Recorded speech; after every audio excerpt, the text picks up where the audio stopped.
No final dos anos 70, uma série repentina de assassinatos ocorreu em Sacramento, Califórnia. Esses crimes horrendos começaram com um tiroteio em movimento, mas logo escalaram para mutilação, necrofilia e canibalismo. Em janeiro de 1978, após uma breve investigação policial, Richard Chase, de 28 anos, foi preso e acusado de uma série de assassinatos. Diferentemente de muitos criminosos que abordamos neste canal, não foi surpresa que Chase fosse o culpado. Profundamente perturbado, Chase apresentou desde cedo todos os sinais do Triângulo de MacDonald. Quando a notícia de sua prisão foi divulgada, ele foi apelidado de Assassino Drácula e o Vampiro de Sacramento, nomes que permaneceram como parte de seu legado até hoje. Mas o que fez Richard Chase, um garoto aparentemente comum, se tornar um assassino frio e calculista? Neste documentário, pretendemos esclarecer essa questão, bem como muitas outras, enquanto examinamos o arrepiante caso de Richard Chase, o Vampiro de Sacramento.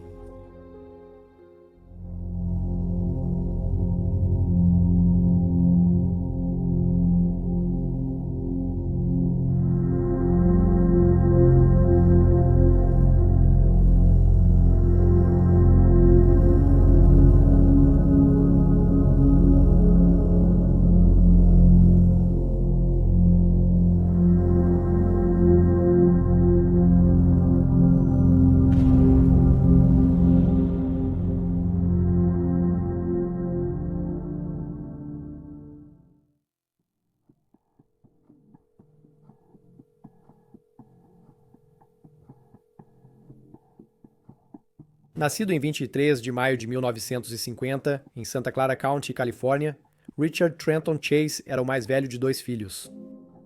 Seu pai, Richard Chase Sr., era especialista em computação e sua mãe, Beatrice, professora. Quando Chase tinha 3 anos, sua família mudou-se para Sacramento, onde sua irmã Pamela nasceu em 1954. Quando era um garoto muito jovem, nada parecia estranho ou incomum em Chase. Ele foi escoteiro mirim e jogou beisebol da pequena liga por 4 anos. Ele era bem quisto por professores e colegas, e nunca faltavam amigos. Dezenas de colegas compareciam às festas de aniversário que seus pais organizavam para ele. A família Chase era frequentemente vista como média e feliz o suficiente por fora, mas por trás de portas fechadas, Chase e sua irmã vivenciaram uma criação marcada por punições severas e frequentes, muitas vezes por infrações mínimas. Com apenas 2 anos de idade, Chase foi alimentado à força por seu pai até vomitar. Pamela, irmã de Chase, lembrou que seu pai e irmão frequentemente discutiam, com Richard Sr. sacudindo ou até jogando o filho contra-lhe por a parede durante desentendimentos. Chase e seu pai, de todos os membros da família, tinham uma relação particularmente contenciosa, com Richard Sr.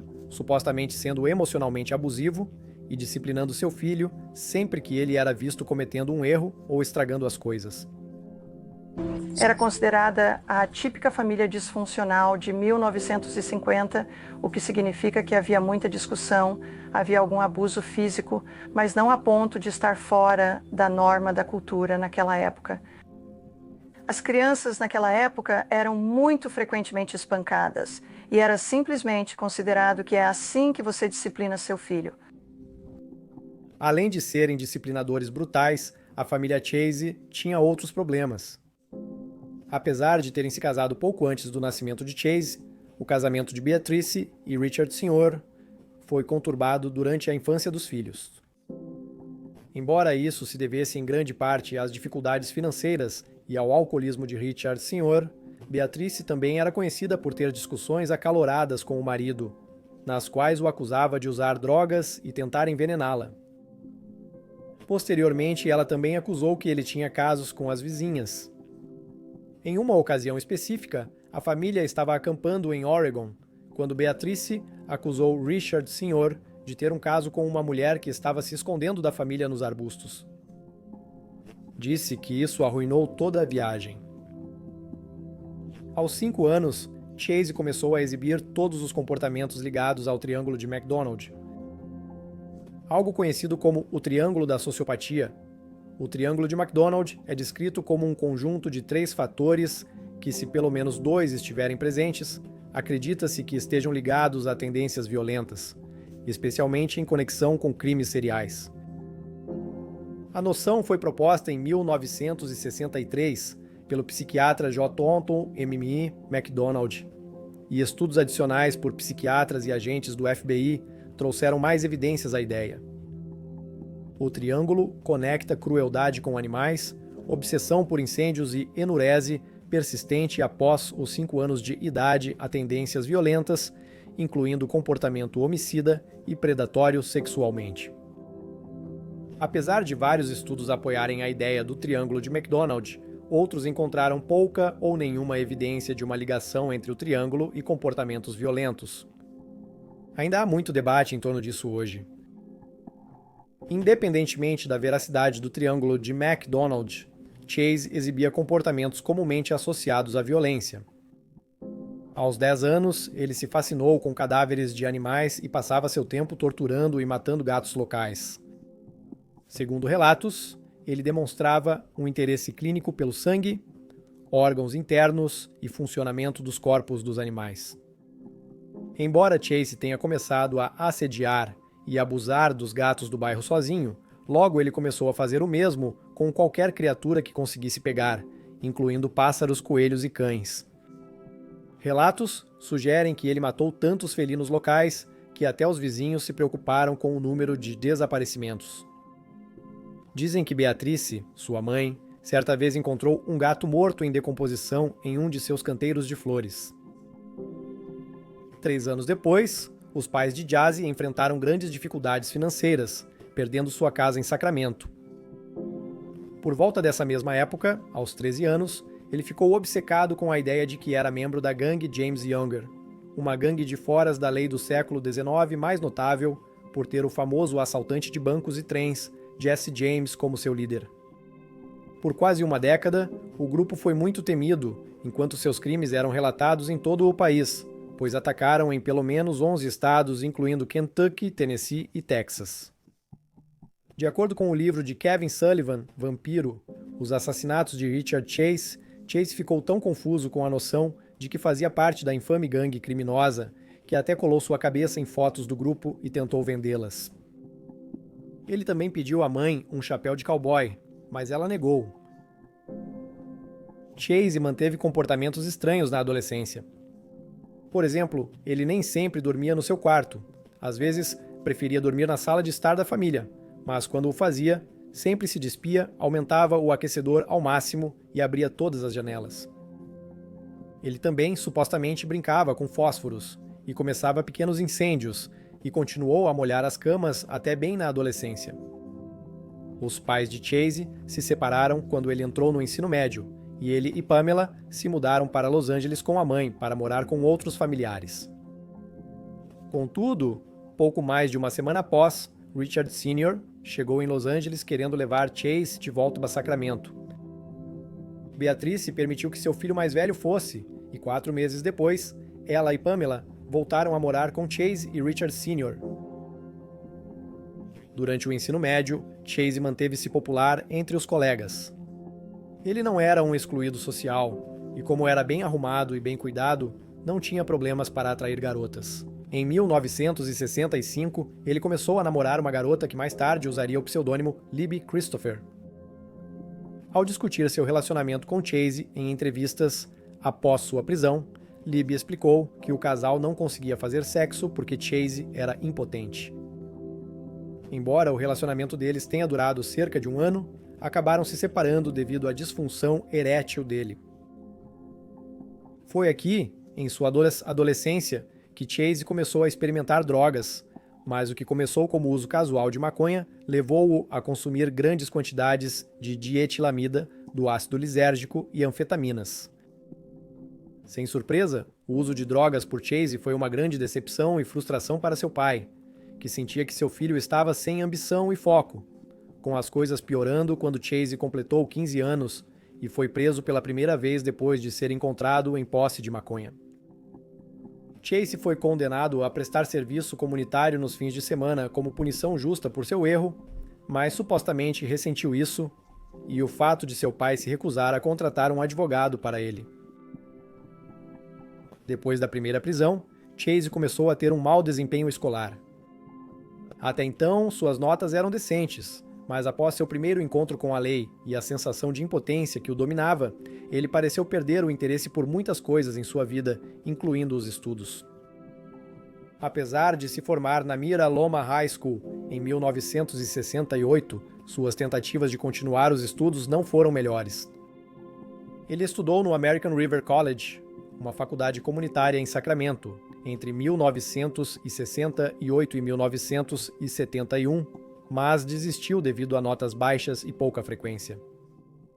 Como um jovem adulto, ele procurou a ajuda de um psiquiatra ao tentar descobrir por que era impotente, mas não obteve a resposta imediata que queria. O psiquiatra o alertou que uma questão emocional profunda era a causa, possivelmente ansiedade ou até raiva reprimida em relação às mulheres. Apesar do psiquiatra supostamente acreditar que Chase estava mentalmente doente, ele não acreditava que o jovem de 18 anos precisava de intervenção, deixando-o à própria sorte.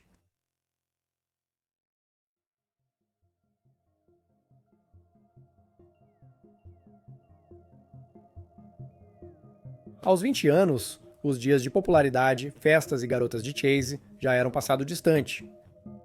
Ele deixou o cabelo crescer e mal se cuidava, ficando com uma aparência desleixada. Não existia mais o Chase bem arrumado, livre de drogas e com boas notas. O jovem claramente estava afundado em algo do qual lutava para sair. Ele reduziu a socialização, manteve o uso de drogas e trabalhou em empregos temporários. Ele também desenvolveu hipocondria, um transtorno em que há preocupação excessiva em ter uma doença grave. Os hipocondríacos costumam se alarmar com qualquer sintoma, por mais insignificante que seja, e passam a acreditar que tem uma doença grave. Chase falava regularmente sobre seu coração, que ele dizia que às vezes parava de bater, e reclamava que alguém havia roubado sua artéria pulmonar. Além disso, foi relatado que ele segurava laranjas na testa, crendo que a vitamina C seria absorvida pelo cérebro. Ele, uma vez, raspou a cabeça para que pudesse observar o que afirmava serem seus ossos cranianos se separando e se movendo. Em 1971, dois ex-colegas de classe, Sid Evans Demarcy e Rachel Statham, o convidaram para se tornar seu terceiro colega de quarto. Ele aceitou com a ajuda dos pais para pagar o aluguel, mas logo as duas mulheres começaram a se arrepender da decisão. O vício de Chase em drogas estava em pleno andamento, deixando-o constantemente drogado e frequentemente irracional neste estado. Ele costumava andar nu na frente dos visitantes e trancava seu quarto, alegando evitar que alguém se aproximasse sorrateiramente. Além disso, para dizer de maneira direta, Chase era um desleixado. Relatos afirmam que ele raramente se banhava e nunca lavava suas roupas, o que fazia com que seu mau cheiro frequentemente afugentasse os amigos das mulheres com quem morava. Quando ele falava, suas palavras eram às vezes incoerentes, outras vezes apenas gemidos e ruídos ininteligíveis. O comportamento estranho dele fez as duas mulheres se mudarem, e apesar de estar bem com isso, logo ficou evidente que não podia pagar o aluguel sozinho. Em 1972, os pais de Chase se divorciaram. Nessa época, ele acusou a mãe de tentar envenená-lo e foi preso por dirigir embriagado durante uma viagem para Utah. Ele alegou ter sido intoxicado por gás na prisão local e quis processar a polícia por prejudicá-lo, mas Richard Sr. o convenceu a não fazê-lo. Pelo resto do ano, Chase alternou entre a casa do pai e a da mãe, já que ambos os pais acharam exaustivo e difícil lidar com seu comportamento extravagante. Richard Sr. expulsou seu filho Chase de casa por considerá-lo um preguiçoso sem ambição. Meses depois, durante uma briga, a mãe tentou chamar a polícia, mas o filho pegou o telefone e a atingiu na cabeça com ele. Beatrice ainda conseguiu chamar a polícia, durante o que Chase fugiu da cena e pulou uma cerca vizinha. Apesar dos oficiais terem questionado Se Beatrice queria prestar queixa contra o próprio filho, ela recusou, mas estava claro que tinha chegado ao seu limite. Ela então enviou Chase para morar com sua avó em Los Angeles, que logo notou seu comportamento estranho. Ele começou a trabalhar como motorista de ônibus para seu tio, enquanto morava com sua avó. Porém, foi rapidamente demitido por nunca limpar o veículo e deixá-lo com pouco óleo. Trocar o óleo era uma tarefa simples que lhe foi pedida repetidamente, mas Chase parecia totalmente incapaz de seguir instruções básicas. Após ser demitido, ele não encontrou novo emprego, optando por ficar na cama durante o dia e perambular pela casa à noite. Relatos afirmam que ele acreditava que alguém invadiria a casa pela janela. Ele foi visto falando sozinho diversas vezes e reclamava diariamente de dores no coração e nas pernas. Chase foi encontrado por sua avó de cabeça para baixo no canto do quarto. Ele explicou que estava tentando fazer seu sangue voltar para a cabeça. Ele conseguiu outro emprego, mas foi demitido após poucos dias. A aparência desleixada, o uso frequente de drogas e a dificuldade de Chase em seguir instruções simples contribuíram para sua incapacidade de manter um emprego. Sua avó comentaria depois que, nessa época, seu estado mental piorou ainda mais. De volta a Sacramento, em 1973, Chase ficou fascinado com o corpo humano, especialmente com os órgãos internos. Ele recortou ilustrações e imagens grotescas de livros médicos e as pregou nas paredes do quarto para estudá-las, tentando descobrir exatamente o que havia de errado consigo. Nas semanas seguintes, sua hipocondria e paranoia foram totalmente expostas. Quando ele implorou a sua mãe para ajudá-lo com suas supostas condições médicas, e quando ele contatou os serviços de emergência e solicitou uma ambulância, apenas para os socorristas chegarem à casa e descobrirem que não havia nada de errado com ele. Ele achava que estava sendo envenenado. Ele pensava que tinha ossos crescendo na parte de trás da sua cabeça. Ele pensava que seu estômago estava invertido e que sua artéria pulmonar havia sido roubada. E ele estava em grande dor física. Tudo era imaginado, claro. Beatrice procurou vários médicos para ajudar Chase, mas ele supostamente estava insatisfeito com o prognóstico recebido, algo notavelmente semelhante à sua resposta ao psiquiatra que ele viu aos 18 anos. Ele consultou o Dr. Donald Ansel, que não encontrou nada fisicamente errado, mas estabeleceu que o jovem de 23 anos sofria de uma grande perturbação psiquiátrica. Em dezembro de 1973, Chase foi institucionalizado pela primeira vez. Ele ficou 2 dias em uma ala psiquiátrica, após causar um alvoroço no pronto-socorro do Hospital American River, alegando problemas físicos como dificuldade para respirar, falta de circulação sanguínea e perda da veia pulmonar. O médico que atendeu Chase, Erwin Lyons, notou que ele estava tenso, nervoso e com os olhos arregalados, além de sujo, desgrenhado, deteriorado e com um cheiro ruim.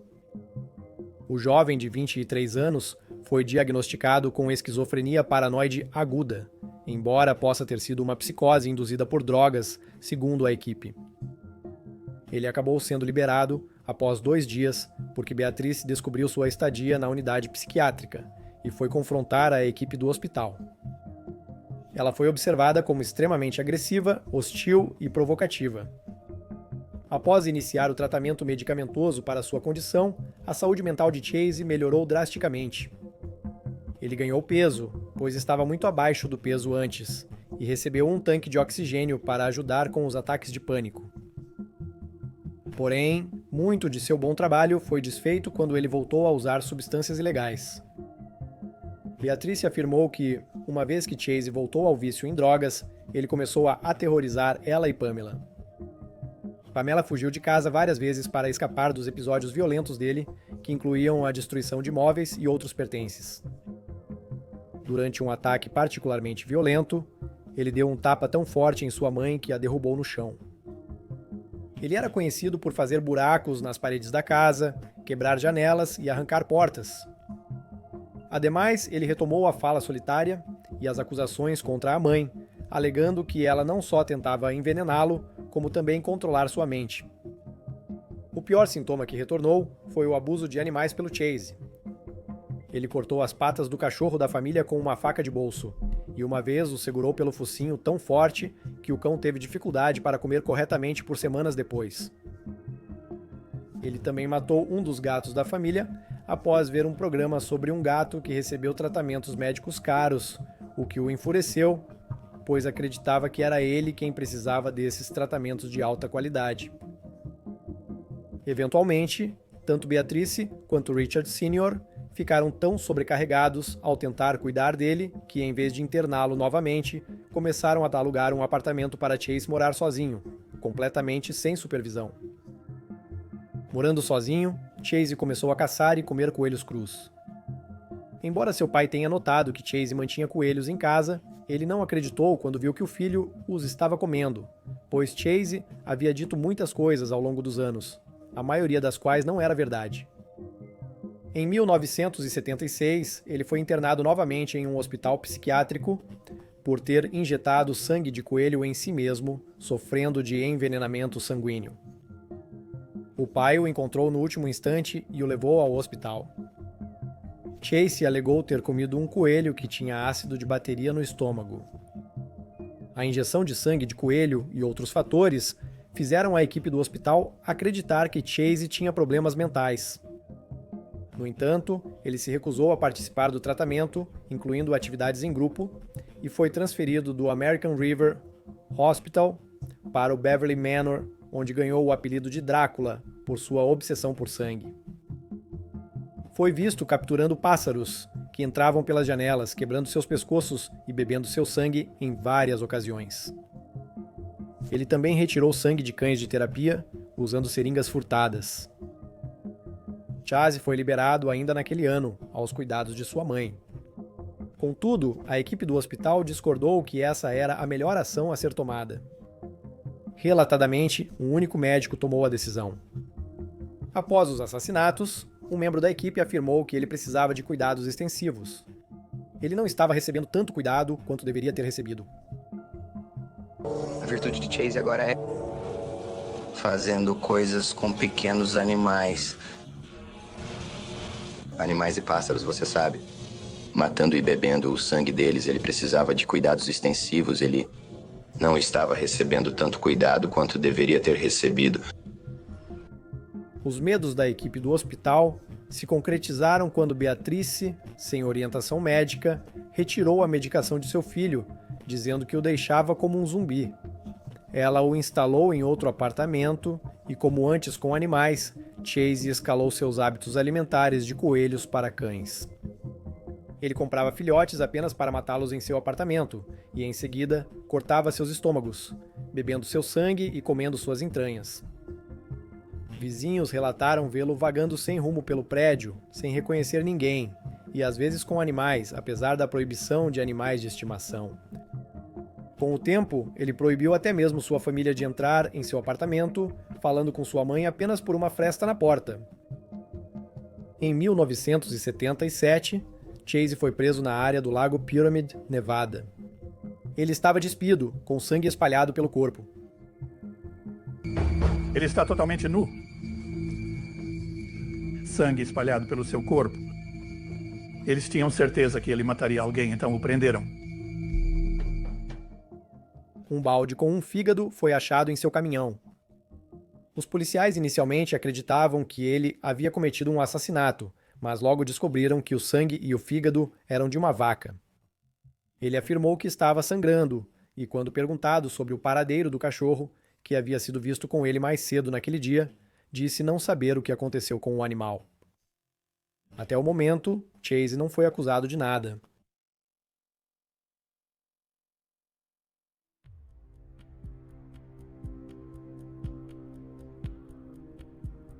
No fim dos anos 70, o comportamento errático de Chase persistiu.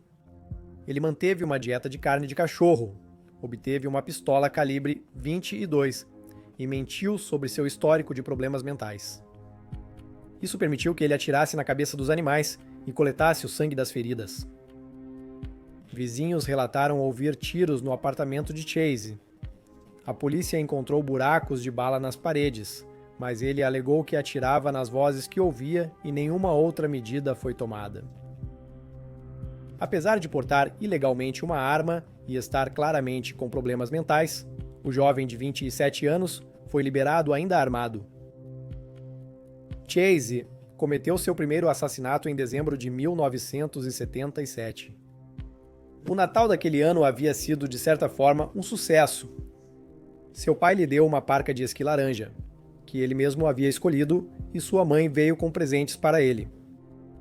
Apesar de Chase parecer satisfeito com sua presença, ele queria mais era ficar com sua família. Porém, Beatrice hesitava em levá-lo para casa, visto que ele havia machucado e matado os bichos da família anteriormente.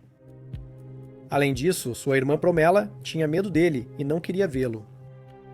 Apesar das repetidas ligações e súplicas de Chase, Beatrice permaneceu irredutível em sua decisão de não permitir sua entrada. Ele alegaria depois que a rejeição familiar o levou a cometer seu primeiro homicídio. Chase não gastou tempo escolhendo um alvo. Em vez disso, no dia 29 de dezembro, ele dirigiu sem rumo até chegar na Avenida Robertson, no lado leste de Sacramento. Enquanto estava lá, ele viu uma família descarregando compras do carro. A esposa entrou na casa, o marido, Ambrose Griffin, de 51 anos, permaneceu do lado de fora. Um momento depois, Chase disparou pela janela aberta em direção a Ambrose, que caiu no chão. Chase então acelerou e fugiu. A esposa de Ambrose pensou que ele teve um ataque cardíaco, mas os paramédicos descobriram que ele havia sido baleado. Ambrose foi declarado morto logo após. O departamento do xerife do condado de Sacramento estava perplexo com o caso, pois parecia ser um tiroteio aleatório de carro. Ambrose, pai de 2 filhos, era engenheiro e trabalhava para o Bureau Federal de Gestão de Terras. Ele não tinha inimigos e era uma pessoa comum. Os filhos de Ambrose relataram ter visto um homem suspeito com um rifle na área, mas quando os investigadores examinaram essa pista, descobriram que a arma não correspondia àquela que matou seu pai. O caso de Ambrose logo esfriou. As pistas eram escassas e espaçadas, e somente quando um garoto de 12 anos afirmou ter visto um Pontiac Trans Am marrom passando a algumas quadras do local do crime, enquanto andava de bicicleta, a investigação teve algum progresso. O garoto disse que estava tão hipnotizado pelo carro, um dos seus modelos favoritos, que não percebeu quando o motorista sacou uma arma e atirou nele. A bala errou, atingindo a janela de vidro da loja atrás dele, estilhaçando-a em pedaços. Embora o garoto pudesse apenas descrever vagamente o motorista, cabelo castanho, homem, início dos 20 anos, essa pista era a melhor que os investigadores tinham. Após o assassinato de Ambrose Griffin, Chase seguiu normalmente com seus afazeres. Ele supostamente ateou fogo a uma pilha de jornais para afastar vizinhos que acreditava estarem espionando-o, e ele se reconectou com sua mãe, que organizou para ele uma viagem de caminhada com seu pai mais tarde naquele mês. Ele também invadiu uma casa vazia na Avenida Watt, ateou fogo nas cortinas e fugiu do local. 2 semanas após a morte de Ambrose, ele tentou invadir a casa de uma mulher, mas as portas estavam trancadas. Mais tarde, ele explicou à polícia que portas trancadas indicavam que não era bem-vindo, já portas destrancadas eram um convite para entrar. Em um incidente semelhante por volta dessa época, ele também invadiu uma casa de família, urinando e defecando na cama do bebê antes da família voltar para casa e expulsá-lo. Em 23 de janeiro de 1978, Chase visitou uma residência na Tioga Way e, ao tentar a porta, descobriu que estava destrancada. A única ocupante da casa era Teresa Walling, de 22 anos, que estava bem no meio de tirar o lixo da cozinha quando encontrou Chase em sua porta da frente. Teresa largou o saco e levantou as mãos, mas não adiantou. Chase puxou o gatilho. A primeira bala atingiu sua mão e a segunda acertou a bochecha, quebrando a mandíbula. A terceira acertou a cabeça dela. Uma vez que Teresa estava morta, Chase a arrastou para um dos quartos da casa, onde abusou sexualmente de seu cadáver e a esfaqueou no estômago com uma faca de açougueiro que ele pegou da cozinha. Chase cortou e moveu seus rins, e alguns de seus órgãos, como o baço, foram totalmente removidos. Em seguida, ele coletou o sangue de Teresa em um copo de iogurte e o bebeu. Finalmente, ele foi embora. O marido de Teresa, David, era um caminhoneiro que estava no trabalho quando Chase invadiu a casa. Ele chegou em casa, encontrou a cena horrível e fugiu imediatamente em choque e terror. Teresa, grávida de 3 meses, morreu e vestígios do feto foram encontrados pelos investigadores. Detetives que trabalharam no caso disseram que foi uma das piores cenas de crime que já encontraram. Chase contou depois que, após o assassinato, foi para casa e assistiu televisão. Apesar de não ter limpado a cena do crime, usou luvas durante o ato e deixou poucas evidências, dificultando muito a investigação. 5 dias depois, em 27 de janeiro, Chase atacou novamente ao entrar na casa da família Meeroth. Ele primeiro encontrou Dan Meredith, um amigo da família, e atirou 2 vezes na cabeça dele. Em seguida, ele atirou em Evelyn Meeroth, de 39 anos, em seu filho Jason, de 6 anos, e em seu sobrinho David Ferreira, de 22 meses. Quando todos os 4 estavam mortos, ele mutilou o corpo de Evelyn com uma faca da cozinha, abusando sexualmente do cadáver antes de praticar canibalismo. Ele retirou muitos dos órgãos de Evelyn, tentou arrancar um de seus olhos e a sodomizou de forma tão horrível com uma faca que perfurou seu útero. David Ferreira também foi sodomizado e a parte de trás de seu crânio foi cortada. Durante o massacre, uma criança de 6 anos que iria brincar com Jason Meeroth interrompeu Chase. Relatos sugerem que alguém na porta o assustou, então ele pegou o corpo de David e fugiu para seu apartamento no carro de Dan Meredith. De volta em casa, ele decapitou David antes de consumir partes do cérebro do bebê, alegando mais tarde que fez isso porque estava com fome.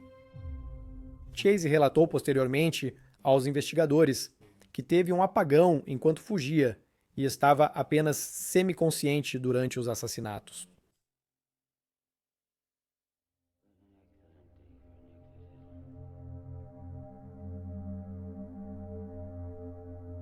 Uma menina de 6 anos, que foi brincar com Jason Meeroth, contou à mãe que ninguém atendeu a porta, mas alguém se movia dentro da casa dos Meeroth. Preocupadas, as duas retornaram para casa, onde outro vizinho se dispôs a verificar o estado dos Meeroths. O vizinho encontrou a porta dos fundos aberta e logo se deparou com o corpo de Dan Meredith. Ela correu para fora e chamou a polícia imediatamente. Um dos detetives presentes descreveu a cena como um local de carnificina. Chase não foi tão cuidadoso dessa vez, pois deixou impressões de mãos e pegadas no sangue de Evelyn. Ademais, a grotesca mutilação do corpo levou os investigadores a relacionar esses 4 assassinatos ao de Teresa Whalley. O perfilador do FBI, Robert Ressler, determinou que o assassino era um homem branco de 20 e poucos anos, provavelmente com doença mental. Contudo, a pista principal veio de vizinhos das 2 cenas do crime, que avistaram um homem desgrenhado, de cabelos compridos, usando um parca de esqui laranja pouco antes dos homicídios. Supostamente, Chase procurou por jornais antigos batendo em portas no bairro de Evelyn. Rapidamente, um retrato falado do suspeito foi feito e um ex-colega de classe de Chase logo se apresentou.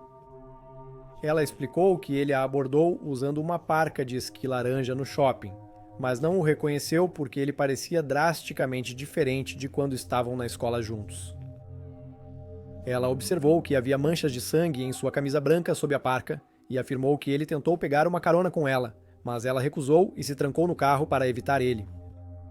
Após o ocorrido, investigadores averiguaram o passado de Chase e visitaram seu apartamento, mas ele se recusou a permitir a entrada. Os oficiais fingiram sair do prédio e capturaram o suspeito quando ele saiu, acreditando que a polícia tinha ido embora. No apartamento, as autoridades descobriram que os utensílios de comer e beber estavam encharcados de sangue. Numerosas coleiras de cachorro foram recuperadas, juntamente com órgãos em decomposição.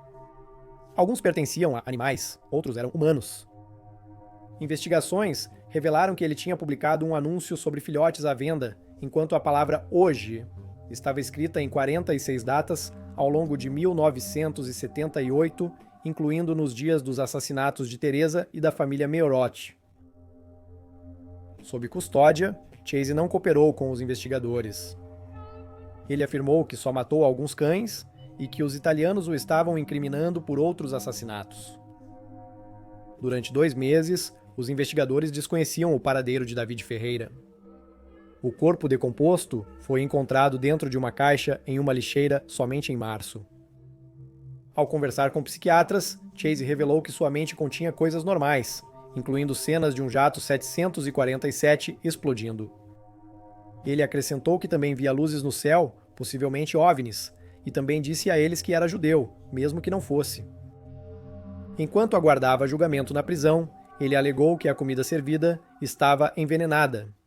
Seus advogados testaram a comida como a seu pedido, mas os resultados foram negativos, como esperado. Em 1979, Chase foi julgado por 6 acusações de assassinato. A defesa tentou reduzir a acusação de homicídio em primeiro grau para segundo, visando prisão perpétua em vez da pena de morte. Em entrevistas com psiquiatras durante seu julgamento, Chase declarou: "Eu não matei ninguém, apenas algumas pessoas." Ele também parecia lembrar muito pouco dos assassinatos da família Mehoff, mencionando que sofreu apagões durante o ocorrido.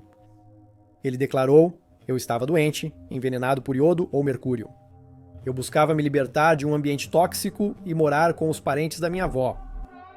O carro tinha quebrado e eu não tinha dinheiro, então entrei na casa de alguém e os matei." Ele também afirmou temer que suas vítimas voltassem dos mortos. Ele ainda revelou seus motivos ao afirmar que precisava de sangue e que a falta de sangue o impedia de viver uma vida normal. Ele afirmou que o sangue de animais não o ajudava. "Eu não conseguia mais lidar com o mundo, pois toda vez que tentava me levantar e agir como um humano, a fraqueza me impedia. Eu recorri ao bem-estar social e entrei no Beverly Manor, então agora tenho um julgamento pendente." Ele pediu que um especialista em coração o visse devido à sua suposta artéria pulmonar roubada.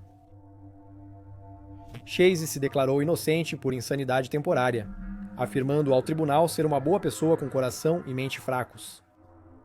O promotor principal argumentou que, embora mentalmente doente, ele sabia que suas ações eram erradas, opinião compartilhada pelos profissionais que conversaram com Chase durante o julgamento. Apesar de seus apelos, o júri considerou Chase culpado de 6 acusações de homicídio em primeiro grau no dia 8 de maio de 1979 e ele foi condenado à morte.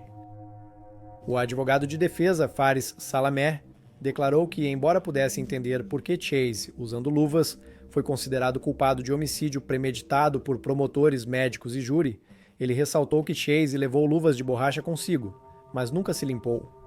As pessoas viam sangue nele o tempo todo. Ele nunca cortou o quiabiuca ou o cabelo e vagava pelos quintais das pessoas. Ele nunca pareceu tentar esconder essa aparência, que é meio que o outro lado disso. Richard Sr., pai de Chase, disse a um repórter em lágrimas: "A sociedade vai matar meu filho.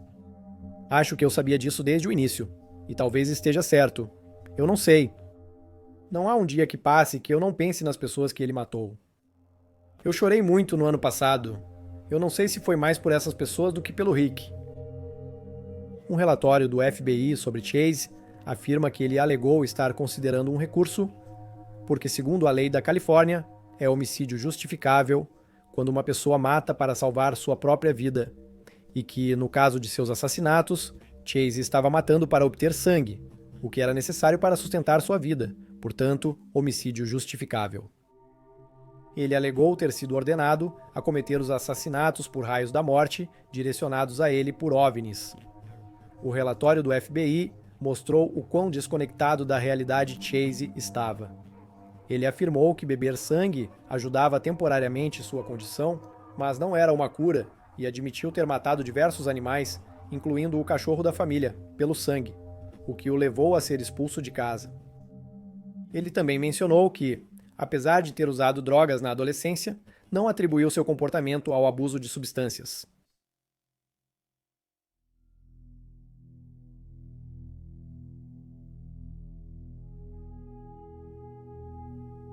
Após sua condenação, Chase foi enviado para a prisão de San Quentin, onde era temido por outros presos que já conheciam seus crimes.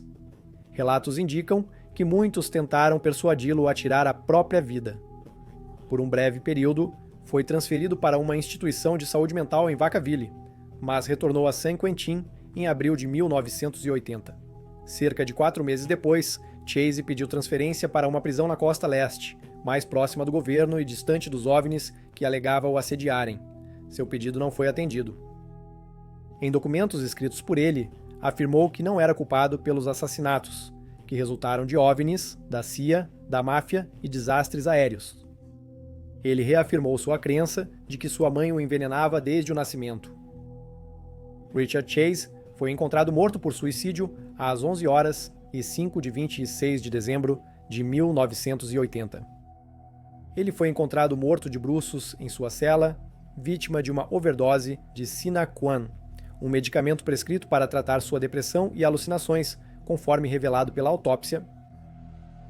Parece que Chase vinha secretamente acumulando as pílulas em sua cela, pois ele tomou 36 vezes a dose prescrita. Chase é um exemplo claro de um assassino extremamente desconectado da realidade. Parece totalmente possível que, se alguém tivesse intervindo muito antes, ele poderia ter recebido a ajuda necessária para viver uma vida relativamente normal. Contudo, a contínua rejeição dos pais, que muitas vezes ignoravam seu comportamento, contribuiu para que ele não recebesse o necessário.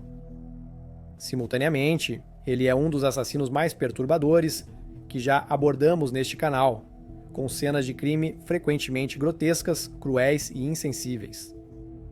Ele parecia não ter empatia pelas vítimas, mais preocupado com seus próprios desejos e necessidades, do que com os efeitos de suas ações sobre os outros.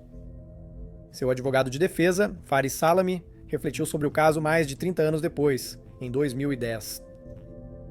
Ele rotulou Chase como a pessoa mais perturbada que já encontrou e acrescentou que seu caso era puramente de doença mental. O caso de Chase ainda é estudado hoje como um exemplo principal de assassinatos desorganizados.